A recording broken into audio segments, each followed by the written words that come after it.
Before this video kicks off, I want you to put in the comments, what are your goals for 5 years time? What numbers do you want to hit? What do you want to accomplish? I never imagined what I could accomplish in 5 years, and the mental setbacks, the mental holdback, even for myself, was one of the largest things that stopped me from being able to expedite my process even faster. And that's what I see the number one problem is for a lot of you.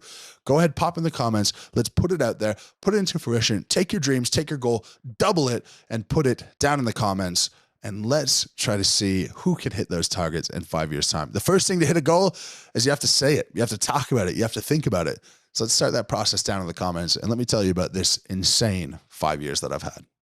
In the Australian winter of 2019, I was sat in the living room with my girlfriend, now wife, and I made her watch the Eddie Hall documentary. It's because I just got stuck in a strongman, and I was doing it for fun, to relate to people, to help other people exercise. And there was one quote in that documentary that unequivocally changed my life. Eddie Hall said, "If any man on the planet says that he doesn't want to be world's strongest man, he's lying to himself." I sat on that couch and I thought, he's right. And at that moment, that distinct moment, is when I decided that I was going to start to pursue strongman to a more serious degree. Now, to backtrack a little bit, I have some really cool footage that I didn't know I had from my first competition and from my second competition. So I'm excited to share that with you guys. Now, at the time, I had just finished powerlifting. My numbers were a 678 squat, a 391 pound bench, and a 761 pound deadlift. That put me as the 370th best under 120 kilo powerlifter, or under 264 pound powerlifter of all time. Certainly nothing to write home about, and certainly nothing that could tell me, yes, you have the capacity and ability to be world's strongest man. But I believed in myself, and I've always believed in myself, right or wrong. That just tends to be my personality, probably because I'd never been told growing up that there was anything that I couldn't do if I set my mind to it. I watched that documentary. I had trained strongman recreationally because after I won the national powerlifting championship with those numbers, the strongman guys at my gym were giving me a hard time, saying powerlifting was a total waste of time and I would be great at strongman. There's a story that is 100% true, that one of the first times I ever did yoke, I yoked 1,000 pounds. Now, the reason I did that is because I drove my motorbike about 30 minutes to the gym. I got off of the bike and there was a guy there named Troy Conley. And Troy is one of the reasons, probably the primary reason, that I got into strongman in the first place. One of those, just so much passion for the sport. He does a lot of charity work now related to strongman. But I get off the bike and he's training to yoke 500 kilos for 5 meters unbroken. And that day he had 1,000 pounds. He told me that I wouldn't do it. And I did it. Off the bike, took my helmet off, put the belt on, 1,000 pounds, walked it for 10 meters. Not something you should do, but I was just clearly predisposed to being good at strength sports. Now, my first competition was called Battle of the Gods 2 at a place called Adonis Athletics Penrith out in the western suburbs of Sydney. And this was in November of 2019. Now, this is 5 years ago. In 5 years, I went from total strongman novice, not knowing a single thing about the sport, to where I am now. I've won every single title that there is to win in strongman. At this competition, the biggest concern of mine was this 90 kilo dumbbell that was part of an overhead medley. And this was an Arnold qualifier. We did a frame carry at 320 kilos. We did a yoke at around 400 kilos. We did a Hercules hold. We did a relatively light 160 kilo stone for reps. We did a bag throwing series. It was a really interesting, cool comp. And that overhead medley that I was worried about was a 90 kilo dumbbell into a 130 kilo log into a Viking press. At the time, all of those numbers were PBs for me. I did really well in this contest, and I beat a guy. Wow, what's his name? There was a friend of mine, Blake, who was competing, and I narrowly edged him out for the title, and I qualified for the Arnold Australia. Now, we'll get into my actual career path and why that never happened, but that was my first introduction to strongman. I'll show you a couple of clips up here, just to like, it's such nostalgia for me looking back at this, and this is where I truly fell in love with the sport, and why I say I love local parking lot shows, because that's where I started, and that's where I fell in love with the sport. Like, it's such nostalgia for me looking back at this, and this is where I truly fell in love with the sport, and why I say I love local parking lot shows, because that's where I started, and that's where I fell in love with the sport. My second competition was New South Wales Strongest Man in October of 2020, about 4 years ago. Now, this was my first major show, and I was really nervous about it, but didn't put a whole lot of weight. I thought maybe I had a chance of winning, but I didn't really think too much about it. There was a guy named Thomas Wren who won the national championship in a parallel federation the year before. There's a guy named Aidan Canini, who's a very, very strong guy, very athletic as well. And I thought, honestly, I didn't really think about how it would come out. But I have every video from every event here, so enjoy. Again, this is about 4 years ago. First event was a 400 kilo yoke, 150 kilo farmers, 10 meters down, 10 meters back. I completed that in 14 seconds, and that was an event win.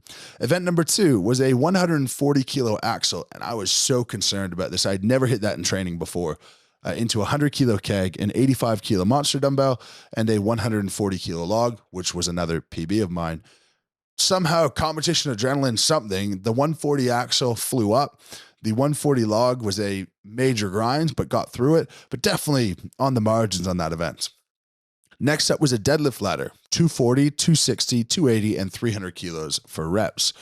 I managed 4 reps with the 300 kilo stiff axle bar. And I think I came second in this event, but nonetheless, good event for me. Next up, we had an arm over arm truck pull. I won this event by 2 centimeters. There was a little ridge in the road that wasn't accounted for, and it was really luck of the draw. I think there was 3 or 4 guys who pulled it to the same spot, and that's really all we had. I would love to go back right now and see, with my current strength, is it possible to pull it over that hump, or is it just a complete impossibility? Lastly was a stone series, 150, 60, 70, 80, and 90. I managed 150, 160, 70. I failed 180, and obviously didn't have a chance to go forward. That was over a 1.3 meter bar. After that competition, Thomas Wren, that guy who was a national champion in a paralleled, albeit lower level federation, I will never forget. He said, "This is the pinnacle of your strongman career. You will never accomplish another thing in this sport. It is all downhill from here for you." And for anyone in Australia watching, feel free to send this to him. And hey, competition number 3. This was ACT Strongest Man, and my first experience where everyone was looking at me saying, "This is the guy to beat." I had the target on my back. There was one guy, and I can't remember his name, but he was a power lifter that went to this gym that was up in Newcastle, New South Wales. And he probably had the edge on me. His static strength was so good. He was pretty agile and athletic, but he tore his bicep on the natural stone series. And that's probably why I won that show. The next one I did, this is a very cool moment. It's the Log, Stone, and Deadlift Championship in November 2021. And this is my first time competing against a now friend, Rongo Keane, who's a Giants Live. He was a World's Strongest Man competitor at this stage as well. And I was very nervous to go against him. His family all had his matching shirts on. Looking at Rongo, he's an intimidating looking guy. Granted, once you get to know him for about 10 seconds, you don't see him that way anymore. But visually, the whole thing was, I was quite nerve-wracking. And this was a max stone, max deadlift, and max log. Now, to backtrack, after New South Wales Strongest Man, when I was told that I will never accomplish anything in the sport, I looked at the numbers from World's Strongest Man, and I thought, I can do that if I commit. I can do that. It was particularly pressing that wasn't up there. Now, in hindsight, I look at these numbers, and if I heard of someone doing these numbers who then said I can compete at World's Strongest Man, no, you can't.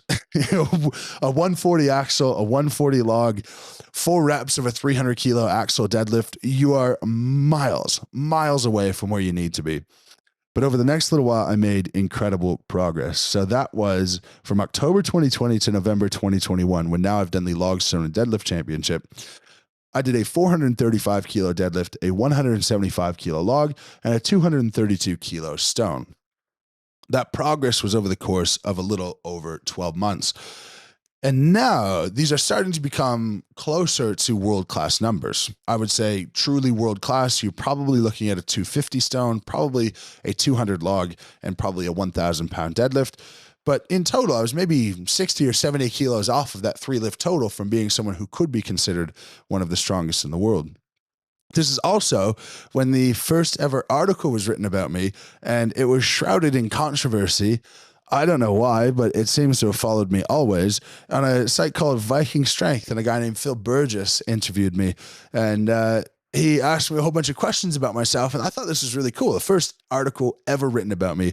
We will put the link to that down in the description.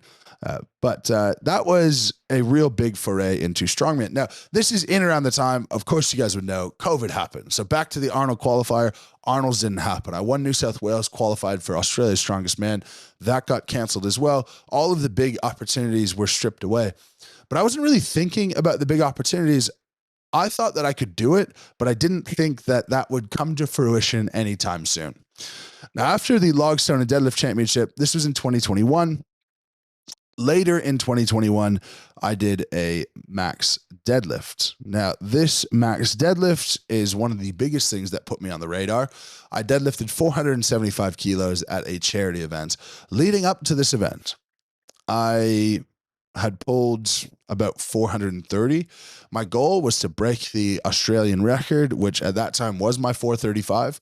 So I opened at 400 kilos, then I did 440 to break the Australian record, which now is not recognized as an Australian record because I'm not Australian, but I also don't have any Canadian records because I'm not Canadian. So I'm not sure which country I have records for. Anyway, I wanted to break that record. So I deadlifted 400, then 440. I was successful there. And my ultimate was lifting 455 kilos or 1,000 pounds. We put that on the bar. I lifted it. Competition was over. But that year, the best deadlift in the Deadlift World Championships was 475 kilos by Ivan Makarov. And I told the promoter, I think I could do it. Give me 5 minutes and I'll go again. They stacked on an extra 20 kilos onto the bar. 475. I thought it's probably not going to happen, but let's see how it goes. Got the suit on as tight as humanly possible and ended up pulling that 475. I don't know how. I don't know how I pulled that out after only doing 430 in training, but I think it goes to show you that you don't need to train to absolute maximum to hit a new deadlift PB in particular. The only other thing that I really did before coming to the big stage was the Static Monsters competition. At this show, I had a log press. I started with 170, then I did 185, then I hit 200, and that was an all-time PB. But the live stream was showing me from the side. Of course, the judging was done from the front. I got a down call, but it didn't look very good from the side. So I ended up personally just taking that one back, because during that time, that's all we had to do is these virtual competitions. And there was no other way for this competition to carry forward in good faith, because I had just set a new total world record, because either they took the lift away, meaning that the judging means nothing, or they kept the lift, meaning that the lifts were becoming too soft. So I did that. So ultimately, on paper, 185 kilo log, and this was the next day that I took it back. And I did a 485 kilo deadlift, narrowly missed a 500 kilo axle 18-inch deadlift, that is. I had the world record. That was my first ever world record. I had it for about 12 hours until Gabriel Pena came and beat it by a somewhat significant margin. But I had my first world record for 12 hours. Now, that was my strongman experience. I was going to move back to Canada and be all done. I got into Julian Howard's ear. Julian Howard got into Colin Bryce's ear. I got an invite to the Deadlift World Championships by Giants Live. That was fantastic, but I messaged them and I asked if I could be considered for the whole show. I said, I'm not just a deadlifter. I can do all strongman events. And I never got a real clear answer on that. Eventually, I got an email that was a save the date for World's Strongest Man. You are not a confirmed athlete, but you are a potential. This was the single hardest moment in my entire strongman career, when I was told that you're a potential to World's Strongest Man, but not necessarily. So waiting on the invites, they started announcing athletes. They announced about 10 of them, 15, 20. There's 10 spots left. I email, say, hey, just checking you haven't missed my invite or anything. Nothing back. I then, about a week after they send out the invites, I still sort of hoping that maybe I'm getting something. There was still a couple of athletes to be announced. And I got an email saying I was a reserve for World's Strongest Man. Okay. Now I'm training as though I'm going to compete at World's Strongest Man, but I don't know if I'm actually going to compete or not. And ultimately, Rauno Heinle's pullout was my ticket into World's Strongest Man. Rauno also, in 2023, when I won World's Strongest Man, went in the epic stone-off battle with Brian Shaw. So I have a lot, which tired him out for the finals. I have a lot of thanking to do to Rauno Heinle. So clip this, tag Rauno, and Rauno Heinle, I appreciate you, I see you, and I love you. Now that was my invite to World's Strongest Man. The rest is history. I came eighth. I've hit now 23 podiums in a row, I believe. I think I have 14 professional wins, many major titles, every major title and every minor title there is to win in the sport at the Giants Live level or Arnold level. And that is a short history on my strongman journey. What I want you guys to see is those early competitions in the car parks where a lot of you guys exist, and maybe you've stumbled across one of these shows before, you've seen them happening, and the community, the excitement, the cursing, the screaming, the heavy metal music. Now, a lot of that isn't me. It's not my style, but it is what made me fall in love with the sport, because the level of love and encouragement that happens at that level is so special. It gives me goosebumps thinking about it, talking about it. And until I was going to do this video, I didn't know that this footage existed at all. I totally forgot about it. And it's amazing to look back and think over the span of 5 years, I went from an absolute novice, knowing nothing about strongman, to who I am today. It took me 3.5 years to go from knowing nothing to getting into strongman to becoming the world's strongest man. It's not an easy path. It's not a path that most people could take. And I am extremely, extremely lucky and fortunate that my body has allowed me to do this. But it speaks to any circumstance anyone is in. You never know what's around the corner in a few years' time. And I went from ordinary guy working a physical therapy job at a clinic, helping people exercise to become healthier versions of themselves, to world's strongest man, to who you guys know me to be today. It humbles me. I'm thankful for it. I appreciate all of you guys. And it's just an absolute wild ride. I love looking back on this. I hope you guys enjoyed some of those old school original videos. As per usual, lift heavy, be kind. Subscribe to the channel if you haven't already, and we will catch you tomorrow.